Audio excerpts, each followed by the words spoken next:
Todos, estoy de vuelta. Llevo un tiempo sin publicar porque he estado muy ocupado, he estado trabajando en algunos proyectos que al final no han salido como yo deseaba y también he estado ocupado con otras partes de mi vida, pero estoy de vuelta.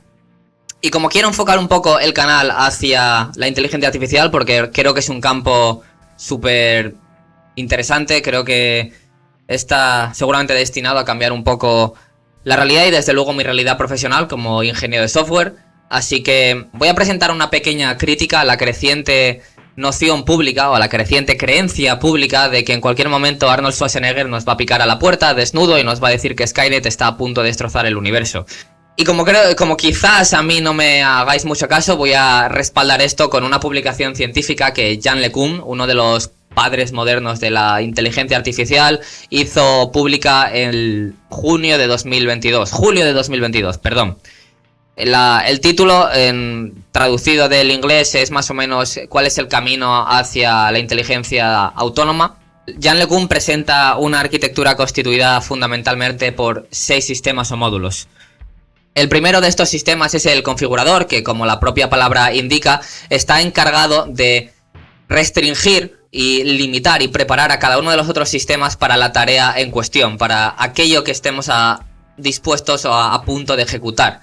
Es decir, imagínate que cuando tú vas a ver un vaso, tus ojos se enfocan para ver el vaso y lo de detrás se nubla. Pues el configurador, por así decirlo, sería capaz de preparar, regular tu sistema visual para que te enfoques en ese vaso. En segundo lugar tenemos el perceptor. Este estará conectado a nuestra infraestructura sensorial, a los distintos canales de información de entrada que tenemos, y con esos canales será capaz de filtrarlos en función de lo que el configurador le haya dicho y construir una representación, digamos, que comprime toda esa información que le entra de alguna manera, y por el otro lado la salida, digamos, que es una representación en otro espacio comprimido de esa realidad que alimentará a los sistemas internos. Es el encargado de conectarse al mundo, observarlo y comprimirlo para alimentarlo. El siguiente módulo es la arquitectura o digamos el sistema nuclear de toda esta arquitectura, que es el modelo del mundo, y está encargado de construir una representación del mundo e imaginarse futuros mundos. Digamos que es nuestra capacidad de interpretación de la realidad y a partir de ella ser capaz de tener construcciones futuras. Y este mundo es el que con los años nosotros vamos actualizando y mejorando y cada vez adquirimos nuevos patrones, destilamos nuevas abstracciones y tenemos mayores y mayores y mayores constructos y mayores, digamos, representaciones, síntesis de lo que es la realidad. Esto es lo que quiere reflejar con este sistema. El módulo del coste, para aquellos programadores o para aquellos que estéis en el mundo de las redes neuronales o no solamente en el mundo de las redes neuronales, sino esto es aplicable a cualquier heurístico, a cualquier problema de optimización. Siempre tienes una función objetivo que tratas de minimizar, digamos que es tu energía, es lo que quieres reducir en cada una de las iteraciones hasta la convergencia. En este caso, Yann LeCun lo divide fundamentalmente en 2 módulos. Por un lado, el coste intrínseco, que es un módulo que él considera estático e inmutable. Esto sería nuestro estado emocional presente, la información que nos llega con nuestras emociones. Y por otro lado está el crítico, que es aquel que es capaz de predecir un estado emocional en base a un futuro imaginado que igual el modelo del mundo le da. En plan, hey, imagínate esto, ¿cómo te sientes? Bueno, pues te lo mejoro, y si es así te dirá mejor. Es un poco lo que sentimos tanto en el presente como cuando nos imaginamos cosas. Y por último penúltimo es la memoria a corto plazo, de nuevo bastante autoexplicativo, es el pequeño buffer o caché de información que tenemos y que nos permite ser ejecutivos, operar de forma rápida, tener capacidad de adaptación. Se dice que la inteligencia está constituida por el modelo del mundo, que son estos patrones más generalistas que vamos adquiriendo en un periodo más largo de tiempo a medida que avanzan los años, y la memoria a corto plazo, que es un poco más responsable de la adaptación rápida, de la adaptación más flexible, lo que nos permite operar y ejecutar de manera eficiente y ágil en el día a día. Este sería un poco su papel. Y por último, el actor, que es el encargado de construir secuencias de acción. Es decir, tenemos un estado presente que hemos analizado con el perceptor, tenemos unos posibles futuros imaginarios, digamos, múltiples. Si pudiésemos entrar en futuros teóricos y tener una probabilidad de futuros, todos esos futuros también estarían en línea con nuestras emociones internas. Y entonces, con toda esa información, el actor dice, vale, pues para ir del punto A, que soy, al punto B, que es ese futuro, tienes que hacer esto.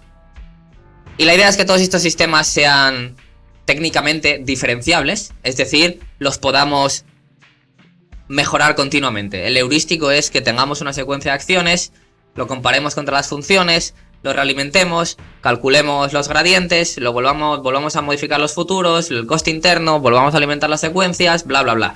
Lo cual es muy fácil decirlo, pero hacerlo os podéis imaginar la tortura matemática e ingenieril que puede resultar.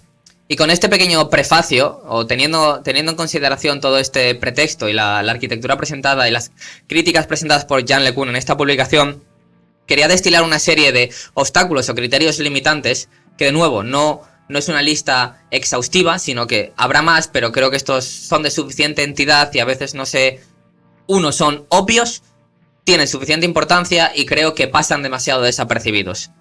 Así que, de nuevo, sin más dilaciones, pasemos a ellos. El primero es que la realidad siempre es más compleja que la ficción. Y con esto quiero decir que todas las arquitecturas neuronales actuales, quitando algunas, por ejemplo, Tesla puede ser una excepción, y en DeepMind también están entrenando estos sistemas con vídeo, y entraremos después a ello, pero la gran mayoría están entrenadas en texto. El texto es una herramienta que tiene un determinado fondo de escala, es una tecnología cuya resolución no es equiparable a la resolución de la realidad. Y por eso nosotros no somos máquinas textuales, hemos inventado el texto como una comunicación, la cual tiene muchas limitaciones a la hora, porque comprimimos mucha información. Somos criaturas principalmente visuales.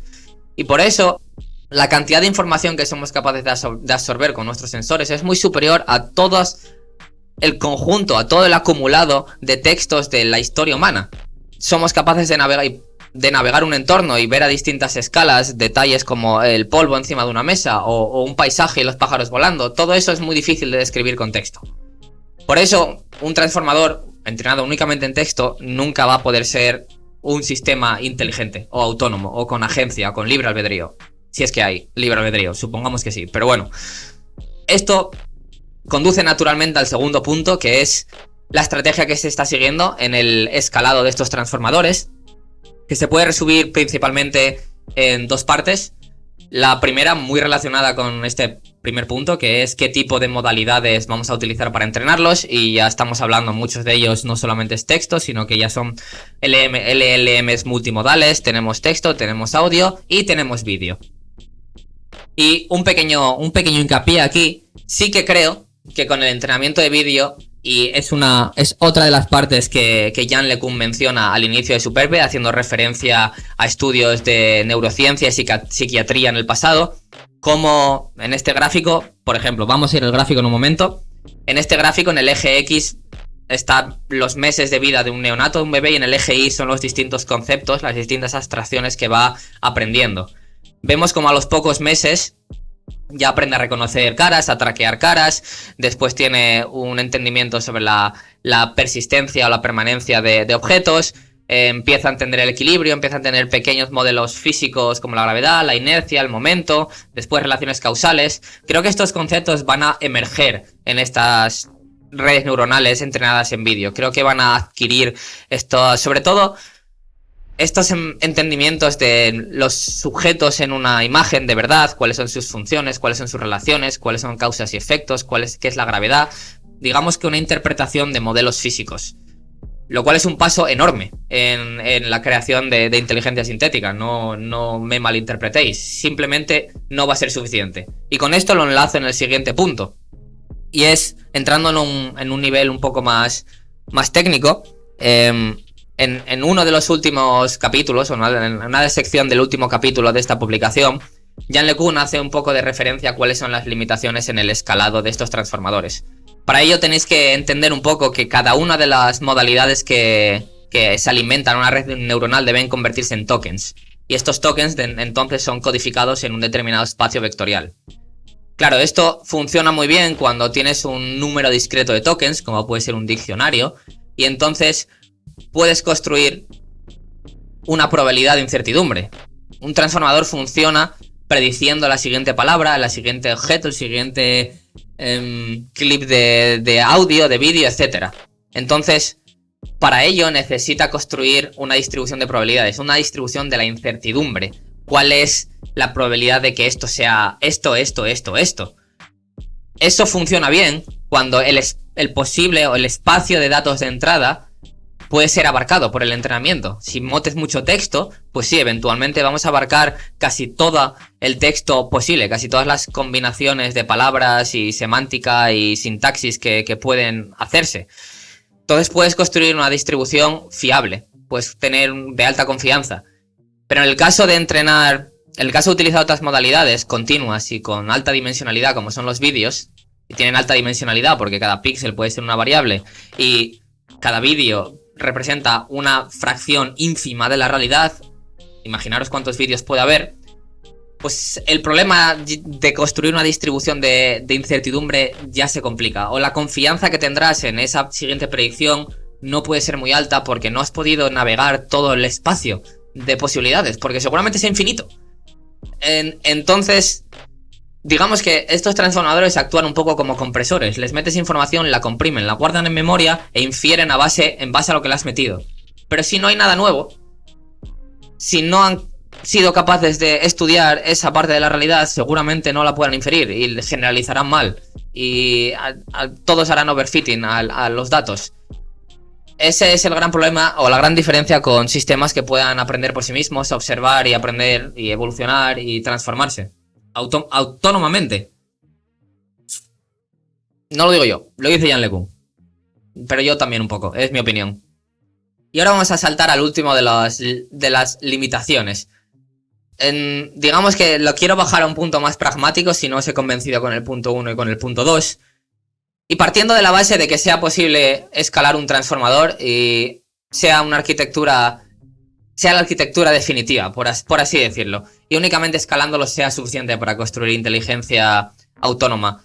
Este tercer punto es un pequeño ejercicio del coste que le supondría a una entidad entrenar uno de estos transformadores, o más bien el coste no en moneda, sino el coste en tiempo.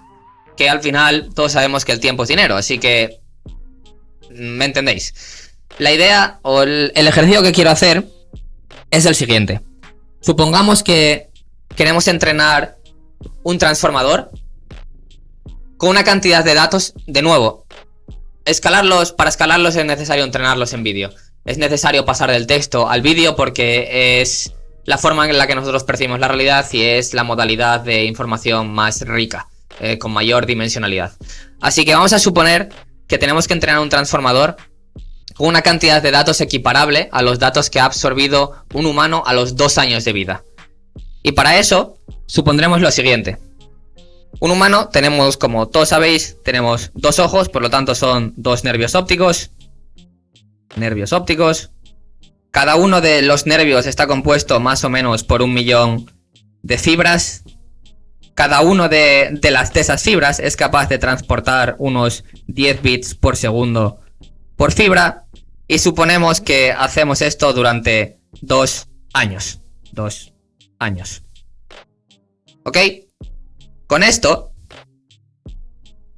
podemos calcular cuál es la cantidad de información en bits que ha absorbido un pequeño bebé a sus 2 años de vida. O sea, el total de datos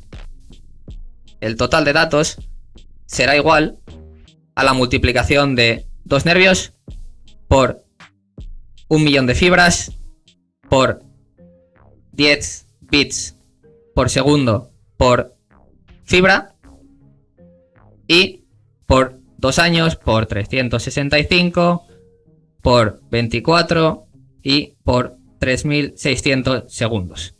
Esto nos da la friolera de 3,44 por 10 elevado a 18. Perdón, he cometido... Vamos a ponerlo en notación científica. Por 10 elevado a 18 bits. ¿Qué podemos hacer ahora con este dato? Tenemos que transformarlo a algo que pueda entender una red neuronal. Por lo tanto, a tokens, básicamente. Vamos a considerar que cada píxel es un token. Y puede ser así. Pues cada píxel puede ser una variable. Por ello, vamos a tener que suponer o considerar otras dos variables. Es el bit depth que tiene cada uno de los píxeles. Vamos a considerar que son 8 bits. Y cuántos canales tenemos por píxel. 3 canales, que es lo normal. Vemos en colores, RGB. Ok. Entonces, con estos dos valores y con el total de bits, podemos calcular cuál es el total de píxeles. Total de píxeles es simplemente dividir el total de datos entre pixel data, que entre básicamente la multiplicación de bit depth por los canales. Ok, tenemos entonces el número total de tokens que podríamos alimentar a nuestro transformador. Entonces, vale, ahora que tenemos la cantidad de píxeles que podemos o tenemos que alimentar a la red neuronal, tenemos que saber el tamaño de nuestra red neuronal. Tenemos que asumir varios parámetros, porque lo que al final queremos calcular es cuáles son el número de computaciones totales que tendríamos que hacer en esta red neuronal en base a la cantidad de datos de entrada y en base al tamaño que tiene esta red neuronal. Y una vez que tengamos la computación total, podemos saber, en función de cuál es nuestro throughput, que sería los flops por segundo, es decir, cuánta computación por unidad de tiempo tenemos y cuánto tiempo total tenemos que entrenar para llegar a esa computación. A esta ecuación, que la podemos llamar la ecuación de flops de transformadores, es igual a lo siguiente. A la izquierda tendremos los flops totales, es decir, la computación total. Esto va a ser igual a 6, y no voy a entrar en detalles en por qué 6, pero viene a ser la cantidad de flops que necesita cada uno de los parámetros de la red neuronal por el número total de parámetros de la red neuronal por todos los datos en los que la quieras entrenar, es decir, tu secuencia de entrada o tu número de tokens de entrada. Vamos a llamarlo n. Para calcular el número de parámetros, obviamente tendremos que hacer alguna estimación. Para ello vamos a basarnos en que nuestras redes neuronales modernas tienen alrededor de unos 80 billones de parámetros. Seguramente si las seguimos escalando puede multiplicarse por 10. El cerebro se estima que tiene 100 billones de neuronas. Digamos que, considerando la envergadura de la arquitectura que propone Yann LeCun en su paper, considerando que estos sistemas siguen escalándose, se sigue incrementando el número de parámetros, estamos seguramente en una parte muy embrionaria de esa curva de maduración de la tecnología, muy lejos de la maduración. Creo que es bastante, no voy a decir conservador, pero bastante lógico decir que podríamos llegar a tener 1 trillón de parámetros. Así que vamos a considerar que aquí tenemos 1 por 10 elevado a 12 parámetros. Ok. De nuevo, podemos jugar con este valor. No es un valor fijo. De hecho, podremos jugar con él después si queréis. Con estas dos partes, lo único que nos queda es enchufar estos valores en la ecuación. Es decir, tendremos P igual a 6 por nuestros valores de N y de P. Y esto es igual, con, de nuevo, 1 millón de parámetros y con el número total de píxeles, que no os lo he mostrado, pero es 1,4 por 10 elevado a 17. La computación total, o la cantidad total de flops necesarios es igual a 8,6 por 10 elevado a 29. Y ahora os preguntaréis qué hacemos con este número. Estos son flops. ¿Qué hacemos con este número? Pues esta ecuación tiene una segunda parte.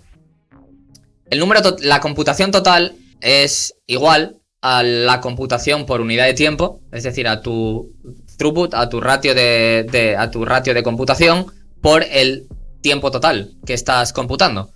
El tiempo total lo podemos considerar como T mayúscula y el ratio de computación, por ejemplo, como tau. Entonces, estas dos variables te permiten más o menos saber, puedes jugar con ellas y saber, vale, tengo que computar todo esto, entonces cuánto tiempo necesito o cuántas tarjetas gráficas necesitaría tener. Una forma fácil de calcular esto es considerar más o menos cuál es la computación máxima de una de nuestras tarjetas más modernas, como es una H100 de Nvidia o una A100 de Nvidia, y lo máximo que he encontrado para estos sistemas es 3,12 por 10 elevado a 14 flops por segundo. ¿Ok? Imaginaros que tenemos un clúster, además, de 10.000. De estas 10.000 GPUs A100. Con esto podemos calcular el tiempo perfectamente. Lo único que tenemos que hacer es tiempo igual a la computación total entre tau por el clúster, porque esto sería el tau de cada una de nuestras GPUs por todas, por cada una de ellas, básicamente. O sea, es como si tuviéramos un sumatorio de cada una de ellas. Si hacemos esto con, de nuevo, 1 trillón de parámetros, 3,44 por 10 elevado a 18 bits, con la friolera total de 8,6 por 10 elevado a 29, el tiempo total de entrenamiento necesario sería igual a 8,7 milenios. Es decir, 8.740 años. Y ahora, antes de que me comáis, se podría incrementar perfectamente el nivel de GPUs a 100.000. Podríamos tener una más. Lo quitamos de aquí. 100.000 GPUs. Podríamos decir que el número de parámetros, en lugar de ser 1 billón, sea 100 billones. 1 trillón, perdón, sea 100 billones. Perfectamente. Le vamos a quitar otro 0 ahí. Y aún así estaríamos en 87 años de entrenamiento en filantropía, por así decirlo, para poder manejar semejantes cantidades de información. De lo contrario, el capital necesario por una única entidad sería equivalente al PIB de muchos países. Y esto es un poco todo lo que os quería contar por hoy. Espero haberos convencido. Quizá no esté en lo cierto, honestamente espero que sí. Espero que nos quede un poquito más de respiro para poder, no lo sé, ponernos a punto, prepararnos un poquito más para este futuro tan distópico que a veces nos quieren vender. Yo intento daros un punto más optimista, una visión más conservadora. Y ya está, nos vemos a la próxima.